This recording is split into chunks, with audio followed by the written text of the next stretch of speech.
നമസ്കാരം. ഇഫക്ട് ന്യൂസിലേക്ക് ഏവർക്കും സ്വാഗതം. സംഘടനാ സമരസമിതിയുടെ നേതൃത്വത്തിൽ ജീവനക്കാരുടെ അധ്യാപകരുടെ വിവിധ ആവശ്യങ്ങളുമായി ബന്ധപ്പെട്ട് DA കുടിശ്ശിക, അരിയറായിട്ടുള്ള DA, ശമ്പള പരിഷ്കരണ നടപടി ആരംഭിക്കുക, കേരളത്തെ സാമ്പത്തികമായി ഞെരുക്കുന്ന കേന്ദ്ര സർക്കാരിൻ്റെ നയം തിരുത്തുക തുടങ്ങിയ പ്രധാനപ്പെട്ട മുദ്രാവാക്യങ്ങൾ ഉന്നയിച്ചുകൊണ്ട്, അതുപോലെ തന്നെ പെൻഷൻ ആനുകൂല്യങ്ങൾ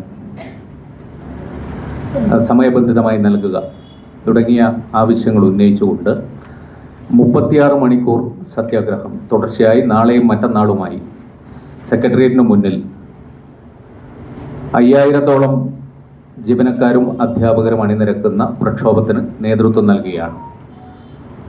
ആ പ്രക്ഷോഭ പരിപാടികൾ വിശദീകരിക്കുന്നതിന് വേണ്ടി സർവീസ് സമരസമിതിയുടെ, അധ്യാപക സർവീസ് സംഘടനാ സമരസമിതിയുടെ ജനറൽ കൺവീനർ ശ്രീ ജയേന്ദ്രൻ കല്ലിങ്കൽ സമരപരിപാടികൾ, അതിൻ്റെ ഡിമാൻഡുകൾ വിശദീകരിക്കും. പ്രിയപ്പെട്ട സുഹൃത്തുക്കളെ, എന്നോടൊപ്പം ഈ പത്രസമ്മേളനത്തിൽ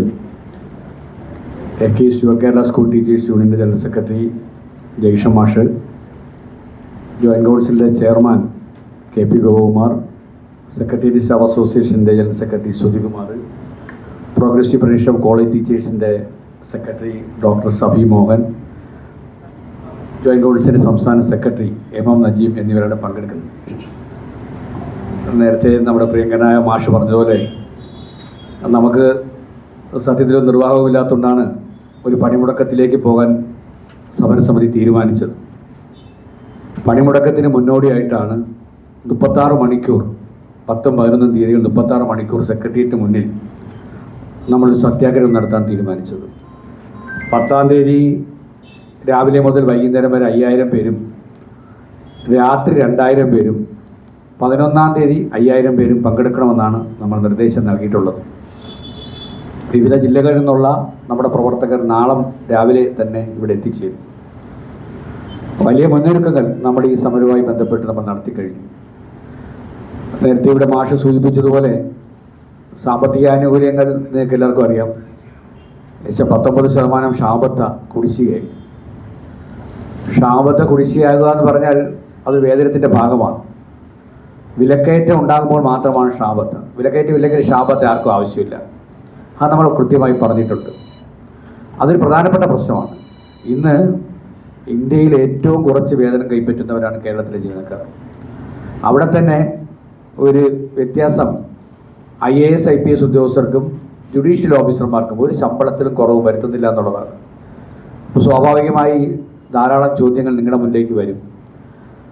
കേന്ദ്ര ഗവൺമെൻറ്റിൻ്റെ ഫണ്ട് കിട്ടാത്തത് കൊണ്ടല്ലേ സർക്കാർക്ക് ശമ്പളം നൽകാൻ കഴിയാത്തത് എന്നുള്ള ചോദ്യം സ്വാഭാവികമായ ചോദ്യമാണ്, അത് യാഥാർത്ഥ്യവുമാണ്. പക്ഷെ അതിനേക്കാളേറെ നമുക്ക് എത്ര കാലം കേന്ദ്ര ഗവൺമെൻറ് കുറ്റം പറഞ്ഞുകൊണ്ട് മുന്നോട്ട് പോകാൻ കഴിയും? കഴിഞ്ഞ 1ാം ഇടതുപക്ഷ മുന്നണി ഗവൺമെൻറ് കാലത്ത് മനസ്സാം 1ാം ഇടതുപക്ഷ മുന്നണി ഡോക്ടർ മനു KG മനു KGFൻ്റെ ജനറൽ സെക്രട്ടറിയാണ്. 1ാം ഇടതുപക്ഷ ഗവൺമെൻറ് കാലത്ത് നമുക്കറിയാം എന്തെല്ലാം പ്രതിസന്ധി ഉണ്ടായിരുന്നുവെങ്കിലും അന്നത്തെ ധനകാര്യ വകുപ്പും അന്നത്തെ ഇടതുപക്ഷവും സർക്കാർ ജീവനക്കാരുടെ ആനുകൂല്യങ്ങൾ നൽകാതിരുന്നില്ല. ഒരു മാതൃകാ തൊഴിൽ ദാതാവ്, ഉടമ എന്ന രീതിയിൽ യഥാർത്ഥത്തിൽ സർക്കാർ ജീവനക്കാർക്ക് ഒരു അല്പമെങ്കിലും ഏതെങ്കിലും തരത്തിലുള്ള ശമ്പള വർധനമാണ് മറ്റു മേഖലകളിൽ, യഥാർത്ഥത്തിൽ പത്രപ്രവർത്തകരുടെ മേഖലയിൽ ഉൾപ്പെടെ വേതന വർധനവിന് കാരണമാകേണ്ടത് അതാണ്. ഇന്ത്യയിൽ തന്നെ ഏറ്റവും ശക്തമായൊരു വേതന ഘടന നമുക്കറിയാമല്ലോ. ഒരു ലേമേന് കിട്ടുന്ന ശമ്പളം 1000 രൂപയ്ക്ക് അപ്പുറത്താണ്. മറ്റ് സംസ്ഥാനങ്ങൾ 300 രൂപയും 250 രൂപയും 300 രൂപയാണ് ശരാശരി. ദേശീയ ശരാശരി വളരെ സ്റ്റാറ്റിസ്റ്റിക്സ് വളരെ വ്യക്തമാണ്. ആ നിലയ്ക്ക് കേരളത്തിലെ സർക്കാർ ജീവനക്കാർക്ക് മറ്റ് നമ്മളെപ്പോലെയുള്ള നിങ്ങളെപ്പോലെയും നമ്മളെപ്പോലുള്ളവർക്ക് ജീവിക്കാനുണ്ടാകുന്ന ഒരു ബുദ്ധിമുട്ടിനെ സംബന്ധിച്ച് പറയാതെ നമ്മളെല്ലാവരും തുല്യ ദുഃഖിതരാണ് ഇക്കാര്യങ്ങളിലൊക്കെ തന്നെ, അത് അറിയാമെന്നുള്ളതാണ്. ഇതിനകത്ത് ഏറ്റവും വലിയ പ്രശ്നം ഈ താഴെത്തട്ടിലെ ജീവനക്കാർ അനുഭവിക്കുന്ന വലിയ ദുര്യോഗമാണ്. ഓഫീസ് അറ്റൻഡർമാർക്ക് കിട്ടുന്ന ശരാശരി ശമ്പളം 22,000 രൂപയാണ്. ഒരാൾക്കൊരു സർക്കാർ ജോലി തിരുവനന്തപുരത്തുള്ള ആളാണ്, ആലപ്പുഴയാണ് കിട്ടുന്നതെന്നുണ്ടെങ്കിൽ സ്വാഭാവികമായിട്ട് ജീവിക്കാൻ കഴിയില്ല. നമ്മൾ വല്ലാത്ത ഒരു ബുദ്ധിമുട്ടിലേക്കാണ് സർക്കാർ ജീവനക്കാർ പോകുന്നത്. 5 വർഷത്തിലേക്കാണ് ശമ്പള പരിഷ്കരണം. ഇപ്പോഴൊന്നുമല്ല, അച്യുതാനന്ദൻ്റെ കാലത്ത് 1973 ആരംഭിച്ചൊരു പരിഷ്കരണമാണ്. എല്ലാം 5 കൊല്ലത്തിരിക്കും. ഇടയ്ക്ക് UDF ഗവൺമെൻറ് അട്ടിമറിക്കാൻ ശ്രമിച്ചു. അപ്പോഴൊക്കെ ശക്തമായ സമരം ഇടതുപക്ഷ സംഘടനകൾ ചെയ്തു. ആ സമരത്തിൻ്റെയൊക്കെ ഫലമായി തന്നെ 5 വർഷം കീപ്പ് ചെയ്ത് പോയി. 2 വർഷം കർണാടക കാലത്തൊക്കെ പോയി എന്നുള്ളത് ഉമ്മൻചാണ്ടിയുടെ കാലത്ത് 16 മാസം നഷ്ടപ്പെട്ടതൊക്കെ യാഥാർത്ഥ്യമാണെങ്കിൽ തന്നെയും ഒരുവിധം മാന്യമായി അത് നടത്തിക്കൊണ്ടിരിക്കുകയായിരുന്നു. ഇടതുപക്ഷം ഒരിക്കലും തെറ്റിച്ചിട്ടില്ല. 2024 ജൂലൈ 1-ാം തീയതി ഈ ശമ്പളം പരിഷ്കരിക്കേണ്ട ഡേറ്റാണ്. ആ ഡേറ്റ് തന്നെ സാധാരണ പരിഷ്കരിക്കാറില്ല. ഒരു കമ്മീഷൻ നിയമിക്കുകയും അതിന് മുൻകാല പ്രാബല്യത്തോട് പിന്നീട് നടപ്പിലാക്കും. നമ്മൾ വേതന പരിഷ്കരണമെന്ന് പറഞ്ഞാൽ വേതനം കൂട്ടുക എന്നുള്ളതല്ല. സർക്കാർ സർവീസിനകത്തുള്ള പൊതുവായ സാഹചര്യങ്ങളെ കമ്മീഷൻ വിലയിരുത്തും. അതിന് വേതന ഘടന വർദ്ധിപ്പിക്കേണ്ടതുണ്ടോ, ഏത് വിഭാഗത്തിന് വർദ്ധിപ്പിക്കണം, ഏതൊക്കെ ജോലി സ്വഭാവങ്ങൾ വ്യത്യാസം വന്നു എന്നുള്ള ഒരു ശാസ്ത്രീയമായ പഠനമാണ് യഥാർത്ഥത്തിൽ ശമ്പള പരിഷ്കരണം എന്ന് പറയുന്നത്. അപ്പോൾ ഞങ്ങൾ പറയുന്നത് ഈ സർക്കാർ സർവീസിനെ, അത് പൊതുസേവനങ്ങളെ, മറ്റ് സംസ്ഥാനങ്ങളിലെ പൊതുസേവനങ്ങൾ എങ്ങനെയാണെന്ന് അറിയാമല്ലോ. സർക്കാർ ആശുപത്രികളുടെ എണ്ണത്തിന് അറിയാം. സർക്കാർ മേഖലയിൽ നടക്കുന്ന പൊതുവിദ്യാഭ്യാസം എത്രമാത്രം ദുർബലമാണെന്നറിയാം. അവിടെയെല്ലാം മാതൃകാപരമായി പ്രവർത്തനം നടത്തുന്ന കേരളം ഈ മേഖലയിലും കൂടി പുറകിലോട്ട് പോയാൽ ഇവിടെ വലതുപക്ഷവൽക്കരണം പൂർത്തിയാകും. അത് ഞങ്ങൾക്ക് ഭയമുണ്ട്.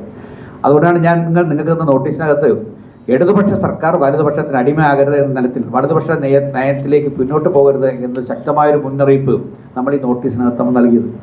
ഇതൊരു ശുദ്ധീകരണത്തിൻ്റെ പ്രക്രിയയാണ്. നമ്മൾ ഇടതുപക്ഷത്തിൻ്റെ ഭാഗമാണ്. ഈ സർക്കാർ ഞങ്ങളുടെയും കൂടി എന്നുള്ള ഡിമാൻഡാണ് നമ്മൾ 2022 ഒക്ടോബർ 26-ാം തീയതി നടത്തിയ 1,00,000 പേർ, 1,00,000 എന്ന് പ്രഖ്യാപിച്ചിട്ട് 1,00,000 അടുപ്പിച്ച് ജീവനക്കാർ പങ്കെടുത്തൊരു വലിയ മാർച്ച്. നിങ്ങൾക്കെല്ലാവരും ഓർമ്മയുണ്ടാവും, ചരിത്രത്തിൽ ഇന്ത്യയിൽ തന്നെ സിവിൽ സർവീസ് മേഖലയിൽ നടന്ന, സെക്ടറിൽ നടന്ന ഏറ്റവും വലിയൊരു മാർച്ച്, സെക്രട്ടറി മാർച്ച് നമുക്ക് നടത്താൻ കഴിഞ്ഞു. നമ്മുടെ ഇതേ മുന്നണി അധ്യാപക സർവീസ് സംഘടന സമരസമിതി നടത്താൻ കഴിഞ്ഞു. ആ ജോയിന്റ് കൗൺസിൽ തനതായി, ഇത് നമുക്ക് എല്ലാവരും കൂടി ഉള്ളതെങ്കിലും ജോയിന്റ് കൗൺസിൽ തനതായി നവംബർ 1-ാം തീയതി മുതൽ ഡിസംബർ 7-ാം തീയതി വരെ നടത്തിയ കാൽനട പ്രചരണ ജാഥ 32 ദിവസം 22,000 പേരാണ് നമ്മൾ ഒന്നിച്ച് നടന്നത്. കേരളത്തിൽ അങ്ങോളം ഇങ്ങോളം നമ്മൾ ജനങ്ങളും ജീവനക്കാരും ഒന്നിക്കണം എന്നാവശ്യപ്പെട്ടുകൊണ്ടുള്ള വലിയ ക്യാമ്പയിൻ നടത്തി. അവിടെയൊക്കെ നമ്മൾ ഉയർത്തിയ ഏറ്റവും പ്രധാനപ്പെട്ട പ്രശ്നം പെൻഷനാണ്.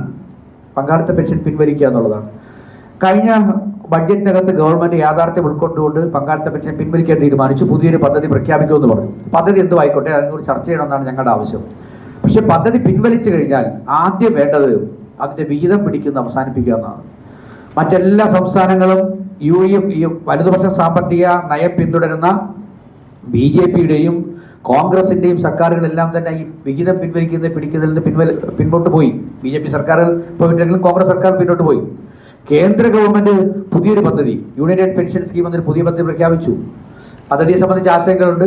അത് അഷ്യൂർഡായ പെൻഷൻ പ്രഖ്യാപിച്ചുവെങ്കിലും ആ പെൻഷൻ ആര് നൽകും എന്നുള്ളതിനെ സംബന്ധിച്ച് സംശയമൊക്കെ നമുക്കുണ്ട്. എന്നാൽ തന്നെ മറ്റൊരു തലത്തിലേക്ക് കേന്ദ്ര ഗവൺമെൻറ് തീരുമാനമെടുത്തെങ്കിലും കേരളം ഇന്നും എന്താണ് ബഡ്ജറ്റിൽ ധനകാര്യ മന്ത്രി പ്രഖ്യാപിച്ചതോ അതിന് ഒരു അടി മുന്നോട്ട് വെച്ചില്ല. എന്നുവെച്ചാൽ ജീവനക്കാരെ പറ്റിക്കാനാണോ ഇത്തരത്തിലുള്ള നിലപാട് ധനകാര്യ വകുപ്പ് സ്വീകരിക്കുന്നത് നമുക്ക് സംശയമുണ്ട്. അപ്പം ഞങ്ങൾ ആവശ്യപ്പെടുന്നത് നിയമസഭയിൽ നടത്തിയ ബഡ്ജറ്റ് പ്രസംഗം പാലിക്കണം. പങ്കാളിത്ത പെൻഷൻ പിൻവലിച്ച് പഴയ പെൻഷൻ പുനഃസ്ഥാപിക്കണം. അതിന് ഒരു വിട്ടുവീഴ്ചയുമില്ല, അതിന് സംശയമില്ല. ആ സമരം ഏറ്റെടുത്തത് സമരസമിതിയാണ്. അത് ഇന്ത്യക്ക് മാതൃകയായ ഒരു ഇടതുപക്ഷമാണ് നമുക്ക് ഭരണത്തിലിരിക്കുന്നത്. ആ മാതൃകാപരമായ ഭരണം അത് ഒരു വലതുപക്ഷ കോർപ്പറേറ്റ് നയം നടപ്പിലാക്കേണ്ടതല്ല. ഞങ്ങൾ പറയുന്നത് ഈ ഭരണത്തിന് നേതൃത്വം നൽകുന്ന 2 കമ്മ്യൂണിസ്റ്റ് പാർട്ടികൾ, CPM-ഉം CPI-യും, രണ്ടുപേരുടെയും പാർട്ടി കോൺഗ്രസ്, ഒരു നയം രൂപീകരിക്കുന്ന പാർട്ടി കോൺഗ്രസ്സാണ് കമ്മ്യൂണിസ്റ്റ് പാർട്ടികളെ സംബന്ധിച്ചിടത്തോളം. ആ പാർട്ടി കോൺഗ്രസിൽ അസന്നിഗ്ധമായി പ്രഖ്യാപിച്ചിരുന്നു പങ്കാളിത്ത പെൻഷൻ പിൻവലിക്കും. കോർപ്പറേറ്റ് ഭരണം ഇതാണ്. നമുക്ക് മനസ്സിലാവും, നിങ്ങൾ ഉദ്ദേശിക്കുന്ന പോലെ വളരെ സിമ്പിളല്ല. കോടാനുകോടി രൂപ, കേരളത്തിൽ മാത്രം 5,000 കോടി രൂപ കോർപ്പറേറ്റുകൾക്ക് നൽകി കഴിഞ്ഞു. ഈ പണത്തിൻ്റെ റിട്ടേൺ തിരിച്ചു കിട്ടൽ വളരെ മിനിമമാണ്. അത് എല്ലാ കോർപ്പറേറ്റ് ശക്തികളും ചെയ്യുന്ന പോലെ പണം വിനിയോഗിക്കുന്നതിനകത്ത് ഫണ്ട് മാനേജർമാർ ഒരു ദയാദാക്ഷ്യമില്ല. അവരെ തോന്നുമ്പടി അത് വിനിയോഗിക്കും. ഓഹരി കമ്പോളത്തിൻ്റെ ചൂതാട്ടങ്ങൾക്ക് വിട്ടുകൊടുക്കും. ജീവനക്കാരുടെ അധ്വാനിക്കുന്ന പണം ഇങ്ങനെ ചൂതാട്ടം നടത്താനുള്ളത് തിരിച്ചറിഞ്ഞുകൊണ്ടാണ് ആദ്യം മുതൽ പങ്കാളിത്ത പെൻഷൻ ഇടതുപക്ഷ കക്ഷി എതിർത്തത്. അത് വൈകിയാണെങ്കിലും മറ്റ് കക്ഷികൾ സംസ്ഥാനങ്ങളിലെയും കേന്ദ്രത്തിലെയും ഗവൺമെൻറ് തിരിച്ചറിഞ്ഞു. എന്ന് വെച്ചാൽ 2004 മുതൽ നടപ്പിലാക്കിയപ്പോൾ ഇവിടെ 2012 മറ്റ് സംസ്ഥാനങ്ങൾ 2004-ലും 2005-ലും ഒക്കെ നടപ്പിലാക്കി. ഒരു 15 വർഷം കഴിഞ്ഞ് റിട്ടയർ ചെയ്തവർക്ക് 2,000 പോലും പെൻഷൻ കൊടുക്കാൻ കഴിയുന്നില്ല. 10, 20, 30 ലക്ഷം രൂപ നിക്ഷേപിച്ചവർക്ക് പെൻഷനായി കിട്ടുന്നത് കേവലം 2,000 രൂപയ്ക്ക് താഴെയാണ്. അപ്പോൾ അത് തിരിച്ചറിഞ്ഞുകൊണ്ടാണ് മറ്റ് സർക്കാരുകൾ പതുക്കെ അതിന് പിന്നോക്കം പോകുന്നത്. നമുക്ക് ഒരിക്കലും നിയന്ത്രിക്കാൻ കഴിയാത്തൊരു ഓഹരി കമ്പോളത്തിലാണ് ഈ പണം പോകുന്നത്. അപ്പോൾ ഇതൊരു യാഥാർത്ഥ്യമാണ്. ഇവിടെ ഇന്ത്യയിൽ മാത്രം ലോകത്തുള്ള യാഥാർത്ഥ്യമാണ്. ഈ പെൻഷൻ പദ്ധതി വെറും തട്ടിപ്പാണ്, കോർപ്പറേറ്റുകൾക്ക് പണം ഇത് തിരിച്ചറിഞ്ഞിട്ട് ഇപ്പോഴും പണം കൊടുക്കുക കേരളത്തിലെ ഗവൺമെൻറ് എന്ന് പറഞ്ഞാൽ ന്യായീകരിക്കാൻ കഴിയില്ല. അപ്പോൾ ഇത് നമുക്ക് ഞങ്ങൾ ഈ ഗവൺമെൻറ് എതിരാണെന്ന് ആദ്യമേ പറയാം. അതിനകത്ത് ചില ആൾക്കാർക്ക് ജോയിൻറ്റ് കൗൺസിലും AKUCയും KGUF-ഉം KSSA-യും ഒക്കെ ഇങ്ങനെ ഒരു നിലപാട് സ്വീകരിക്കാൻ പാടുണ്ടോ? ഇത് ഇടതുപക്ഷത്തിനെ ദുർബലപ്പെടുത്തുകയില്ല, ഒരിക്കലുമല്ല. ഇടതുപക്ഷത്തിനെ ശക്തിപ്പെടുത്തുക, ഇടതുപക്ഷ ആശയങ്ങൾക്ക് കുറച്ചുകൂടി മൂർച്ചയുണ്ടാവുക, അത് തെറ്റ് കണ്ടാൽ തിരുത്തുക എന്നുള്ള ഏറ്റവും മാന്യമായ ഒരു പ്രക്ഷോഭം, കമ്മ്യൂണിസ്റ്റ് ആശയങ്ങൾ, പുരോഗമന ആശയങ്ങൾ വിശ്വസിക്കുന്ന ഒരു പ്രസ്ഥാനം എന്ന രീതിയിൽ ആ ആശയം മുന്നോട്ട് വെച്ചുകൊണ്ടുള്ള ഒരു പ്രക്ഷോഭമാണ് നമ്മൾ മുന്നോട്ട് വയ്ക്കുന്നത്. എന്തായിരുന്നാലും സമയം കഴിഞ്ഞു, സുഹൃത്ത് പറഞ്ഞതുകൊണ്ട് അവസാനിപ്പിക്കാം. നിങ്ങൾക്ക് എല്ലാവർക്കും നോട്ടീസ് വന്നിട്ടുണ്ട്. ഈ 10ഉം 11ഉം തീയതികളിൽ നിങ്ങളുടെ സജീവമായ സാന്നിധ്യം ഉണ്ടാവണം. 2 ദിവസവും സെക്രട്ടേറിയറ്റിൻ്റെ മുൻവശം ഞങ്ങൾ നിറഞ്ഞിരിക്കും. അവിടെ രാത്രി കലാപരിപാടികൾ സംഘടിപ്പിച്ചിട്ടുണ്ട്. ആൾക്കാർ, നമ്മുടെ സഹകൾക്ക് ബോറടിക്കാതിരിക്കാൻ വേണ്ടി രാത്രി സന്ധ്യ മുതൽ 10-ാം തീയതി സന്ധ്യ മുതലുണ്ട്. 10-ാം തീയതി വൈകുന്നേരം സെമിനാറുണ്ട്. രാവിലെ ബിനോയ് വിശ്വം കമ്മ്യൂണിസ്റ്റ് പാർട്ടിയുടെ സംസ്ഥാന സെക്രട്ടറിയാണ് രാവിലെ അത് ഉദ്ഘാടനം ചെയ്യുന്നത്. അത് കഴിഞ്ഞ് 4 മണിക്ക് രാജാജി മാത്യു തോമസ് ഉദ്ഘാടനം ചെയ്യുന്ന സെമിനാറുണ്ട്. 11-ാം തീയതി വൈകുന്നേരം CP ദേശീയ എക്സിക്യൂട്ടീവ് അംഗം പ്രകാശ് ബാബു സമാപന യോഗം ഉദ്ഘാടനം ചെയ്യും. 11-ാം തീയതി 3 മണിക്ക് നമ്മൾ അടുത്ത പണിമുടക്ക് തീയതി പ്രഖ്യാപിച്ചുകൊണ്ട് ഈ പണിമുടക്കുമായി ബന്ധപ്പെട്ട് മുന്നോട്ട് പോകും. ഇതാണ് അറിയിക്കാനുള്ളത്. എല്ലാവരും സഹകരിക്കണം, എല്ലാവരും എത്തണം.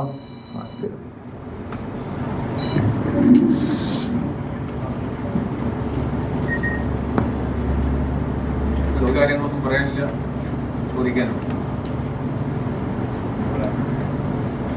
വ്യക്തമാണെങ്കിൽ കുഴപ്പമില്ല. Thank you.